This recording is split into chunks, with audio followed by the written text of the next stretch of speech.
esta investigación, los resultados, me refiero a los resultados de esta investigación que se ha hecho, que ha llevado a cargo la Cruz Roja Internacional en nuestras Islas Malvinas, particularmente en el cementerio de Darwin, donde están las tumbas de nuestros héroes caídos en combate en el año 82, caídos que fueron sepultados en distintos lugares por la situación que se vivió en su momento, en algún combate, alguna emergencia, y luego de distintas actividades y el paso del tiempo fueron trasladados sus restos al cementerio de Darwin.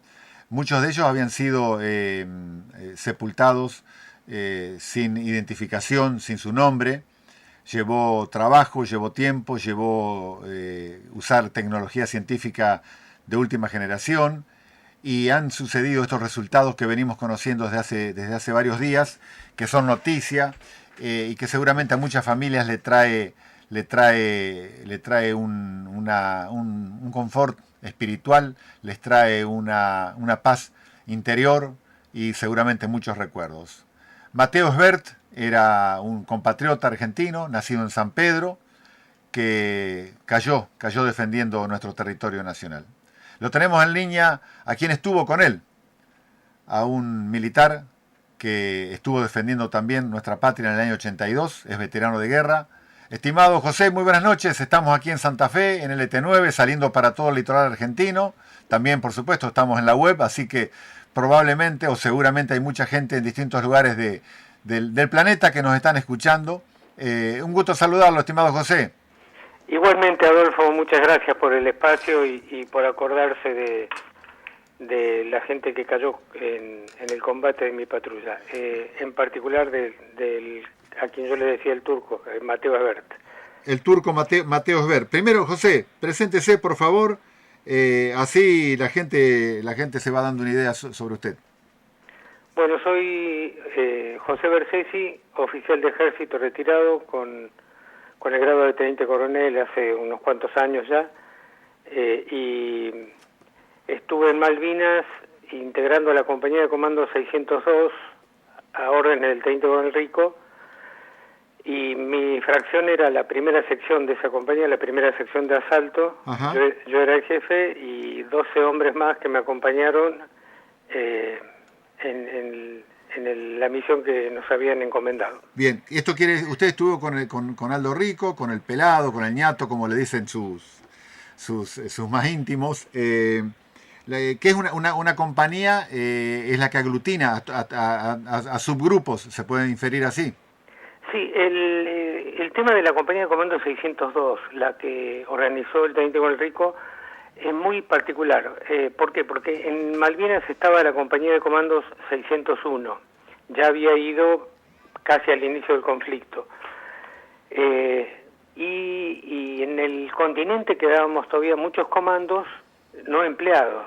Los comandos tienen un entrenamiento mucho más intenso que el resto de las fracciones, por una cuestión lógica también, ¿no? Es específico. Claro, y las misiones en las que se tienen que emplear son normalmente en territorio enemigo, en la retaguardia del enemigo, con muy pocas posibilidades de ser recuperado, pero deberían ser misiones que provoquen problemas serios al enemigo. Claro. Fracciones pequeñas, pero que hacen mucho daño, ya sea, por ejemplo, matando al comandante enemigo o generando algún problema grave logístico que atrase afectar a la logística sobre todo, ¿no? Exactamente. Bien, así que ustedes estaban allá, el grupo suyo... Pero estábamos en el continente.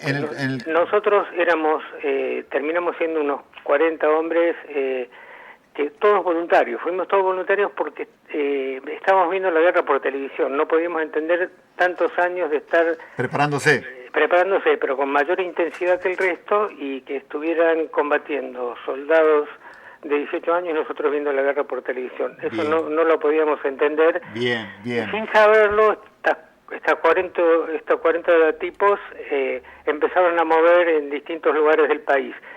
Rico logró tomar contacto con quien estaba a cargo del Estado Mayor del Ejército, el general Vaquero, y logró convencerlo en particular de que tenía que crearse una segunda compañía de comandos porque era probable que la primera tuviera bajas. Cuando termina de generarse la compañía, los ingleses ya habían desembarcado en Malvinas. O sea, nosotros empezamos a reunirnos cuando ya los ingleses habían desembarcado. El 23 de mayo, domingo 23 de mayo, es importante, Alfredo, no sé si tenemos tiempo. Sí, ¿no? por supuesto, por supuesto. Es importante tener en cuenta la cronología porque eso marca las características brutales de la capacidad de mi gente. El 23 de mayo, domingo, empezamos a recibir los radiogramas en nuestras casas. De convocatoria. Domingo, sí, de convocatoria. Que por el primer medio teníamos que estar en Campo de Mayo. Entre el domingo 23 y el martes 25 logramos juntarnos, llegamos a unos 35 o 40 hombres. Ahí nomás empezó el equipamiento buscando de todos lados equipos, nos llegaban equipamiento de la Escuela Militar de Montaña en Bariloche, de distintos lugares. Como ya el conflicto estaba avanzado, no nos limitaban las cosas, las pedíamos y lográbamos conseguirlas. Bien. El 26 de mayo intentamos un primer, ya completos, intentamos un primer cruce sí. a las islas. Se abortó por una alerta roja un poquito antes de mitad del camino y volvimos, habíamos salido como Río Rivadavia, volvimos pero a Río Gallegos. El 27 intentamos por segunda vez. El Hércules, Alfredo, iba a no más de 3 metros del nivel del mar, 3, 4 metros. Las olas literalmente nos salpicaban, esto no es verso, es una realidad, parecía una lancha. Pero de esa forma no pudieron detectarnos los radares ingleses. Sí, sí. Y también a mitad del camino empezó a perder líquido hidráulico. Iban a pegar la vuelta... Rico dijo, no, hijos de puta, pero así en buena onda, ¿no? Con los pilotos, y le dijeron que había unas latas con líquido hidráulico que se podía ir colocándole... Mientras tanto. Sí. Así que pusimos al más chico del grupo, que era Mauricio Fernández Funes, que se retiró ya con el grado de general, también un brillante comando y compadre mío. Y Mauricio fue llenando los tanques con líquido hidráulico con las latas esas y así pudimos llegar a las islas. Sí, sí. Ya casi al anochecer. Eso fue el 27. El 28, viernes 28, recibí la misión. Yo era el jefe de la primera sección, así que la primera misión se la encomendaron a mi patrulla, que era infiltrarnos detrás de las líneas inglesas que ya estaban avanzando hacia Puerto Argentino y tomar el Monte Simón, la altura más alta de la isla Soledad, unos 700 o 800 metros, y desde ahí, si era posible, transmitir los movimientos de los ingleses. Entiendo. Esto, recibimos esa misión el 28, el sábado 29 nos infiltramos con 2 helicópteros, también iban pegando en unas oportunidades en el terreno con la parte de abajo, por lo bajo que iban, ¿no? Pero lograron depositarnos al pie del Monte Simón ese día, el sábado 29. Y el lunes 31, después de lo que iré relatando, entramos en combate. O sea que desde el domingo 23 a 8 días después entramos en combate. Pasamos todas las experiencias que pueda tener un profesional de la violencia como es un militar, y desde estar en el asiento de paz hasta entrar en combate, simplemente en 8 días. Calcula que si para un equipo de fútbol es necesario integrarse y conocerse, cuanto más para cuando la materia prima que utilizás es la propia vida, ¿no? Sí, señor, sí, señor. La cuestión que, pero estaban entrando en lo que a ustedes les gustaba, para lo que ustedes se prepararon, estudiaron, se esforzaron, ¿no, José? Es exactamente así. ¿Vos ¿Qué edad tenía usted en ese momento ya? Estaba 31 años. 31 años. Sí. Exactamente. Sí, el turco 33. Exactamente. Bueno, atléticamente, físicamente, espiritualmente preparado para lo que se venía. Lo sorprende el clima, lo sorprende la magnitud del movimiento que había. Estamos hablando casi finales de mayo, cuando la guerra estaba empezando a tener una temperatura más que alta, ¿no? Baja, diría yo. No, alta la temperatura bélica. Sí, del conflicto. Por eso, el frío malvinero que los recibió, pero ustedes llegaron donde ya se estaba calentando la cosa. Sí, bueno, pero también sabíamos que con Rico no íbamos a ir a desfilar, ¿no? Claro. De hecho, la compañía de comando 602 fue la fracción que menos tiempo estuvo en Malvinas y proporcionalmente la que más bajas recibió. La compañía de comandos tuvo 5 muertos, creo que 8 o 10 heridos, 2 mutilados. Sí, el famoso Perro Cisneros también pertenecía a la 602, ¿no? Bien. Bueno, llegados allá, José Bersesi, comando argentino, ¿cuándo ustedes dejan Puerto Argentino? ¿Cuándo empiezan las misiones? ¿Qué otra misión hicieron aparte de esta tan histórica como es Top Malo House? No, fue la única, porque... ¿Fue la única? Sí, porque fue la primera, la única, no volvimos a Puerto Argentino. ¿No?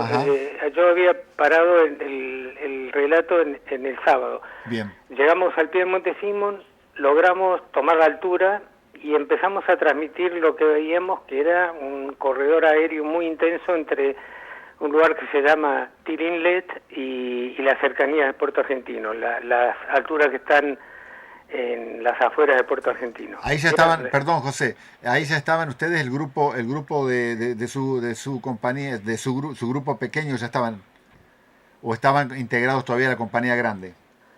No, ya estábamos aislados ya en territorio en poder de los ingleses. Bien. Los ingleses ya estaban prácticamente rodeando Puerto Argentino, estaban preparando para el avance final y nosotros estábamos detrás. Después nos enteramos que el hecho de nuestra presencia impidió que se tomara Fitzroy y se le atrasó toda la campaña 6 días, así que además del hecho de haber transmitido lo que veíamos, sí, indirectamente estábamos cumpliendo una misión más importante, que era la que te comentaba al principio, que era como mínimo atrasar en 6 días, que no es poco, el desarrollo del conflicto, ¿no? Sí, lo entiendo. Adelante, José. Bueno, eso lo hicimos durante el sábado. El sábado también el hecho de transmitir comunicaciones hizo que nos detectaran la frecuencia. Nosotros llevamos 24 horas en las islas, sin conocimiento del terreno y viendo lo que veíamos en ese momento. Así que empezamos a transmitirlo. La radio no era de la mejor calidad, era lo mejor que había en ese momento, pero a nivel nacional, no a nivel mundial. Entiendo. Y no les resultó difícil detectar nuestras comunicaciones. A partir de que las detectaron, empezaron a bloquearnos la frecuencia y eso hizo que se complicara continuar transmitiendo los movimientos, todo lo que estábamos viendo. Bien, el grupo de comandos que usted integraba, usted era el responsable, usted era el jefe de ese grupo. Yo era el jefe del Bien. grupo, sí, 12 personas. ¿Cómo se elige el personal? O sea, hay distintos... No, ese es el punto también que está relacionado con la necesidad de integrarnos con urgencia. Cuando nosotros tuvimos el listado completo de la gente que formaba parte de la compañía, el martes 26, los 3 jefes de sección éramos compañeros de promoción, así que no hubo problema para ponernos de acuerdo y sobre la base del listado empezar a elegir alternativamente quién quería cada uno que lo acompañase. La necesidad de integrarnos, porque sabíamos que ya íbamos a un lugar que ya había enemigo, que eran las islas, hizo que eligiéramos con quienes habíamos estado alguna vez destinados o a nuestros amigos. Eso iba a reducir el tiempo necesario de integración mínima y de conocernos antes de entrar en combate. Sí. Eso fue también la causa por la cual elegí, entre otros, a Mateo y al resto de la gente que me acompañaba. Al resto de la gente. ¿Y qué ellos específicamente, qué virtudes tenían? ¿Se habían preparado en algo específico? ¿Tenían alguna...? Ya el hecho de haberse ofrecido como voluntarios, Mateo Esber estaba en el Estado Mayor, estaba en un trabajo de oficina. Ninguno tenía la obligación profesional de estar en ese lugar, era una obligación moral, ¿no? Y así lo hicieron los muchachos, perfecto. Exactamente, cualquiera de los que nos hubiese tocado, con seguridad que iba a actuar de la misma manera.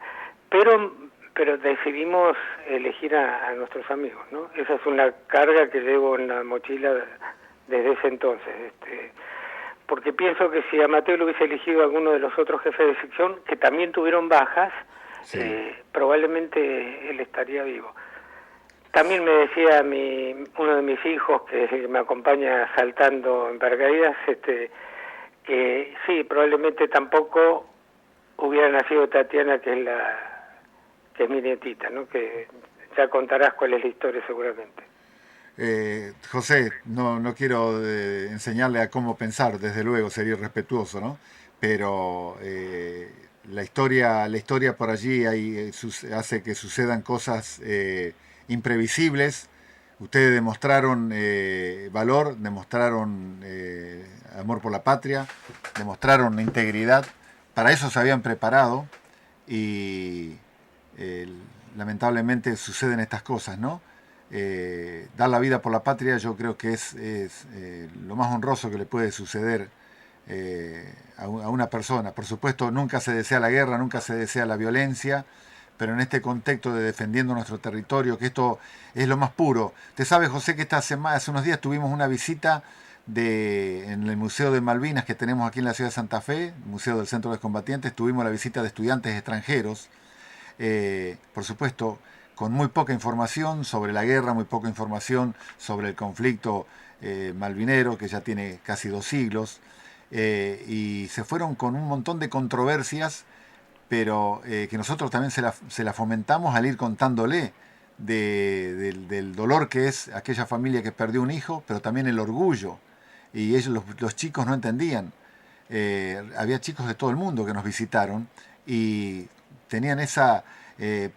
porque fue una jornada muy larga, primero fue una jornada así, digamos, tipo conferencia, tipo charla, y después mutó a una mateada, a quedarse charlando más informalmente, y realmente se fueron con un respeto hacia quienes habían dado su vida por la patria, porque también tuvimos familiares ese día que le contaron que sí, por supuesto, con mucho dolor, la pérdida de un familiar, pero también un orgullo enorme. Entonces, no sé si la palabra adecuada es controversia, pero sí que son contrapuntos, ¿no? Y después las circunstancias que no se pueden manejar, José. Sí, yo me permito, disculpame, pero no tengo, lamento si a alguien le molesto en la audiencia, pero no tengo un mensaje pacifista. Si yo, al contrario de lo que me decías recién, añoro, y lo digo con tristeza, no lo digo con orgullo, añoro los tiempos de la guerra porque me he sentido, tampoco digo mejor tratado, pero sí más respetado por el enemigo que por mis propios compatriotas. Mire usted. Es más, digo también que tengo 2 bajas más de combate, porque en este momento están en prisión Luis Brun y Horacio Losito, que eran integrantes de mi patrulla. Y ¿ellos estuvieron en Malvinas también? Sí, en mi patrulla, y que fueron heridos, que tienen más de una herida. O sea, estos 2 hombres dejaron de combatir cuando perdieron el conocimiento por la pérdida de sangre, por la cantidad de heridas que tenían. Sí. Porque fueron 40 minutos de estar tirándonos a menos de 100 metros de distancia. Eso usted sabe, José, que yo lo veo por eso hay imágenes que uno impactan. No hay testimonio filmado de eso, pero hay una pintura que ha tomado estado público en las redes sociales, me refiero, donde hay un combate casi cuerpo a cuerpo, nocturno, y alguien ha tomado esas imágenes que alguien le ha relatado para llevarlo a una tela, no sé si es un óleo, pero es una pintura tan dramática, José, y usted me lo está confirmando, eso de enfrentarse con el enemigo a metros. Yo trato de imaginarlo muchas veces, ¿no? Y sobre todo, José, a ver si me entiende, para el que no está inmerso en la temática militar, en la temática de un comando, como es tan específico lo de ustedes, estar tanto tiempo, porque usted diría, bueno, fue una ráfaga y se terminó y desapareció, pero ustedes tuvieron, y si ya me permite entrar en esa área del combate donde pierde la vida Mateo Sbert, me gustaría que lo relate, porque fue mucho tiempo, fue una jornada, fueron minutos, cuéntenos por favor. Sí,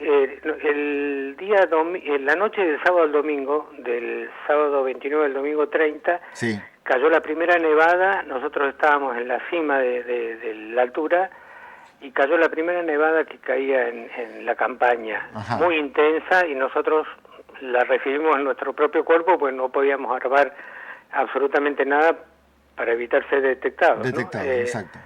Así que al día siguiente, además de sacarnos la nieve que teníamos encima, cuando salió el sol, nos golpeamos para recuperar parte del tono muscular, nos golpeábamos entre nosotros, y un par de horas después tomé la decisión de iniciar el repliegue. Teníamos que replegarnos el día lunes. Tomé la decisión de irnos antes porque ya habíamos cumplido la misión y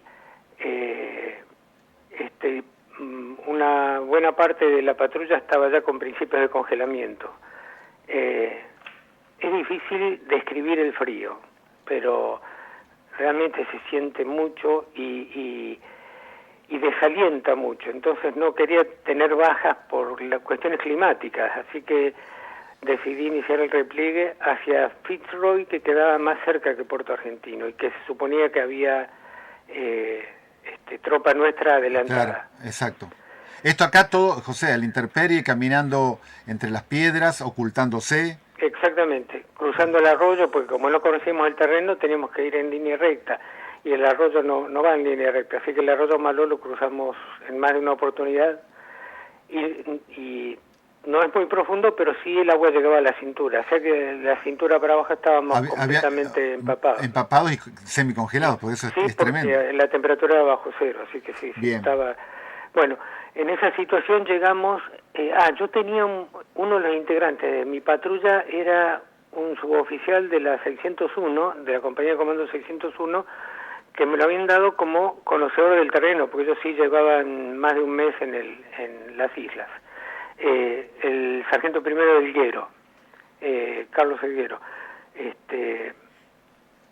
él conocía la existencia de un puesto ovejero, Tom Malone House, me lo comentó, así que decidí pasar la noche ahí, recuperarnos, pues estábamos realmente complicados, sí. Recuperarnos un poco, tratar de secar la ropa un poco y continuar la marcha el lunes a la mañana. Eso es, José, porque yo tampoco lo entendí cuando lo leí por primera vez. El puesto ovejero es un galpón, ¿no? Donde... Es una casa de 2 plantas, una casa de chapa y madera de 2 plantas. Ajá.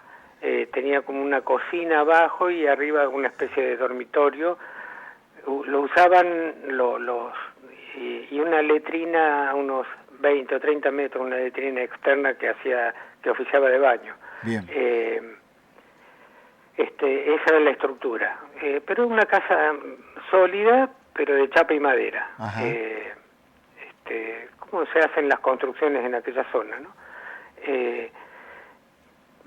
Bajamos, cruzamos el arroyo y estaba la casa a unos 60, 70 metros del arroyo. Se adelantaron Elguero y Brun para hacer un reconocimiento y ver, asegurarnos de que no había nadie. Una vez que nos dijeron que estaba todo libre, y continué el avance con el resto de la patrulla y empezamos a acomodarnos y a estrujar la ropa para tratar de secarla cuanto antes. Me acompañaban, Losito, que era el segundo jefe de la patrulla, Brun, el navegante, teniente primero Gatti, el radiooperador, teniente Martínez, que era el auxiliar de MAG. Esta es otra característica de los comandos. El apuntador de MAG es una ametralladora de muy intenso volumen de fuego. Sí.